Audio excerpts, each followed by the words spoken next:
Hi friends, welcome to Nista gallery.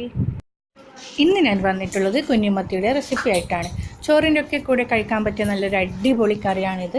അപ്പോൾ ഇത് തയ്യാറാക്കുന്നത് എങ്ങനെയാണ് നമുക്ക് നോക്കാം. വീഡിയോയിലേക്ക് കടക്കുന്നതിന് മുൻപായി ഞങ്ങളുടെ ചാനൽ ഇതുവരെ സബ്സ്ക്രൈബ് ചെയ്തില്ല എങ്കിൽ സബ്സ്ക്രൈബ് ചെയ്യുക. പുതിയ വീഡിയോയുടെ നോട്ടിഫിക്കേഷൻ ലഭിക്കുന്നതിന് വേണ്ടി തൊട്ടടുത്തുള്ള ബെല്ലൈക്കണും പ്രസ് ചെയ്യുക. ഇതിന് വേണ്ട സാധനങ്ങൾ എന്തൊക്കെയാണെന്ന് നമുക്ക് നോക്കാം.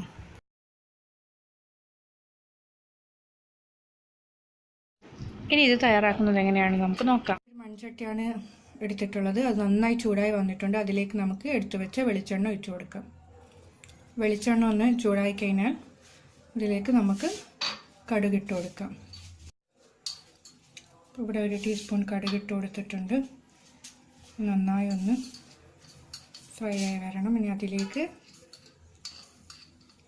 1/4 ടീസ്പൂൺ ഉലുവ ഇട്ട് കൊടുക്കാം.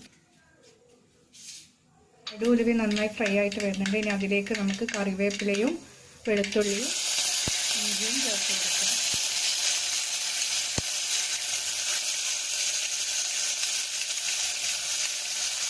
നല്ലപോലെ ഒന്ന് വഴറ്റാം.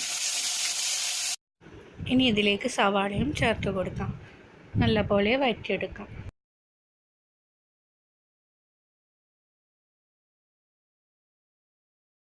സവാളയൊക്കെ ഏകദേശം വാടി വന്നിട്ടുണ്ട്. ഇനി അതിലേക്ക് നമുക്ക് തക്കാളിയും പച്ചമുളകും ചേർത്ത് കൊടുക്കാം.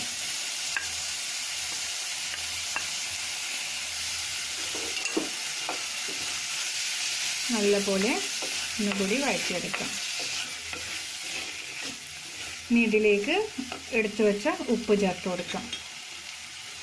ഉപ്പ് ചേർത്ത് കഴിഞ്ഞാൽ എളുപ്പത്തിൽ നമ്മുടെ ഈ മസാല വാടിക്കിട്ടും.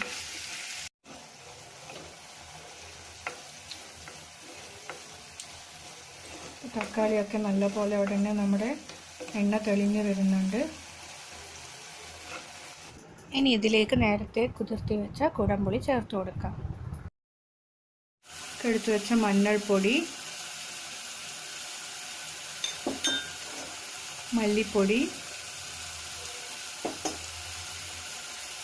മുളക് പൊടി എന്നിവ ചേർത്ത് നന്നായി വഴറ്റിയെടുക്കാം. ഇതിലേക്ക് കുറച്ച് വെള്ളം ഒഴിച്ച് ഒന്ന് മിക്സാക്കി കൊടുക്കാം.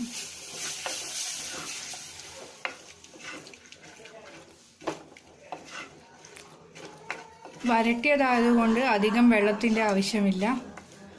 നോക്കിയിട്ട് വേണമെങ്കിൽ വെള്ളം നമുക്ക് പിന്നെ ഒഴിച്ചു കൊടുക്കാം. ഇതിനി ഒന്ന് തിളച്ച് വരട്ടെ. നന്നായി തിളച്ച് വന്നിട്ടുണ്ട്. ഇനി ഇതിലേക്ക് നമുക്ക് മത്തി ചേർത്ത് കൊടുക്കാം. മത്തിയും ഇട്ട് ഒന്ന് മിക്സാക്കിയതിന് ശേഷം അടച്ചു വെച്ച് ലോ ഫ്ലെയിമിൽ ഒരു 10 മിനിറ്റ് വേവിച്ചെടുക്കാം. ഇനി ഇതൊന്ന് അടച്ചു വെക്കാം. അപ്പോൾ നമ്മുടെ മത്തി വരട്ടിയത് ഇവിടെ റെഡി ആയിട്ടുണ്ട്. ഇനി ഫ്ലെയിം ഓഫ് ചെയ്ത് ഒരു സർവിംഗ് ബൗളിലേക്ക് മാറ്റാം. ഈ വീഡിയോ എല്ലാവർക്കും ഇഷ്ടമായെന്ന് കരുതുന്നു. എല്ലാവരും ഇതൊന്ന് ട്രൈ ചെയ്ത് നോക്കുക. വളരെ എളുപ്പത്തിൽ തയ്യാറാക്കാൻ പറ്റിയ നല്ലൊരു അടിപൊളി വരട്ടിയതാണിത്. അപ്പോൾ ഞങ്ങളുടെ വീഡിയോ ലൈക്ക് ചെയ്യാനും ഷെയർ ചെയ്യാനും മറക്കരുത്. Thank you for watching.